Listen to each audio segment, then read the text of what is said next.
Hello दोस्तों, मैं हूं हिमांशु बर्थवाल और आज का एपिसोड उन सभी स्टूडेंट्स के लिए है जो यूके जाके सिर्फ पढ़ाई नहीं बल्कि वहां सेटल होने का भी प्लान कर रहे हैं। अगर आप एक इंटरनेशनल स्टूडेंट के रूप में यूके जाते हैं तो यहाँ परमानेंटली सेटल होने का प्रोसेस क्या है। स्टेप बाय स्टेप हम देखेंगे कौन सा वीजा ऑप्शंस है, उनकी रिक्वायरमेंट्स क्या है और कैसे आप long term settlement goals achieve कर सकते हैं। वैसे ये एक लॉन्ग टर्म प्रोसेस है जो एक स्टूडेंट वीजा से शुरू होता है और ब्रिटिश सिटीजनशिप तक लेके जाता है। अगर आप सोच रहे हैं कि ये एक कॉम्प्लेक्स जर्नी है तो टेंशन मत लीजिए, मैं यहाँ हूँ आपको हर स्टेप पे गाइड करने के लिए। तो यहाँ से आपकी यूके जर्नी शुरू होती है।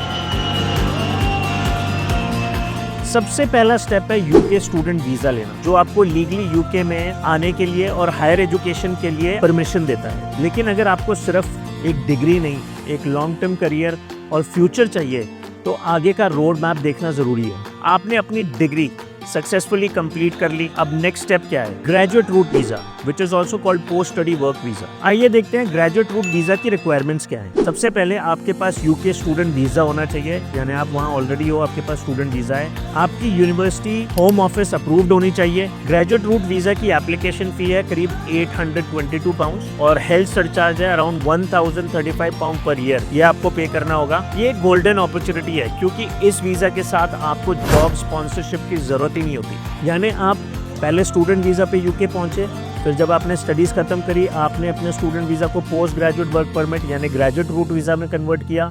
फिर 2 साल में आपने कोई एम्प्लॉयर ढूंढा और उसको स्किल्ड वर्कर वीजा में कन्वर्ट किया। Skilled worker visa which is the pathway to permanent settlement. Graduate route visa एक टेम्पररी सोल्यूशन है, लेकिन अगर आप परमानेंटली यूके में सेटल होना चाहते हैं तो आपको स्किल्ड वर्कर वीजा लेना होगा। स्किल्ड वर्कर वीजा के क्या बेनिफिट्स हैं? आपको 5 साल तक यूके में लीगली काम करने का परमिशन मिलता है स्किल्ड वर्कर वीजा से। आप डिपेंडेंट्स को भी यूके लेके जा सकते हैं, यानी आपके स्पाउस और चिल्ड्रन आपके साथ जा सकते हैं। स्किल्ड वर्कर वीजा की रिक्वायरमेंट्स क्या है? आपके पास यूके के किसी अप्रूव्ड एम्प्लॉयर का जॉब ऑफर होना चाहिए। आपकी minimum salary 26,200 pound per year और 10.75 पर आवर होनी चाहिए। कुछ स्पेशल केसेस में लोअर सैलरीज भी एक्सेप्टेबल होती है। एम्प्लॉयर से certificate of sponsorship cost letter लेना जरूरी होगा। अगर आप एक स्किल्ड वर्कर वीजा पे 5 साल यूके में कंटिन्यूअस रेजिडेंस मेंटेन करते हैं तो आप ILR यानी इंडेफिनिट लीव टू रिमेन के लिए एलिजिबल हो जाते हैं। Indefinite leave to remain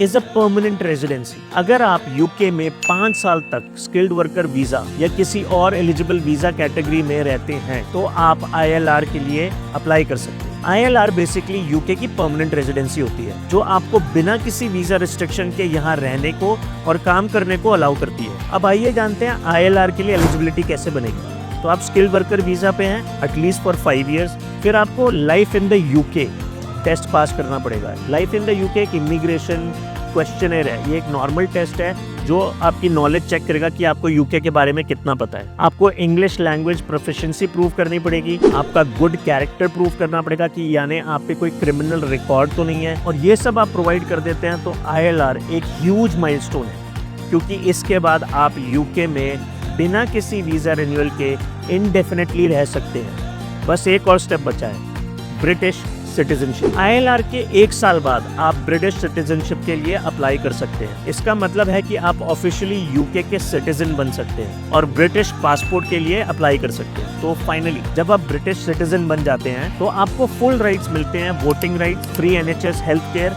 and job opportunities. तो finally your road map to the UK settlement. अगर आपका सपना यूके में सेटल होने का है तो ये एक स्ट्रक्चर्ड जर्नी है। अगर आपको इस प्रोसेस में किसी भी तरह की असिस्टेंस चाहिए तो एडमिशन ओवरसीज की टीम आपकी मदद करने के लिए हमेशा तैयार है। अगले एपिसोड में हम और भी इंफॉर्मेटिव टॉपिक्स कवर करेंगे। अगर आपको ये वीडियो इंफॉर्मेटिव लगी तो लाइक, शेयर और सब्सक्राइब जरूर करें।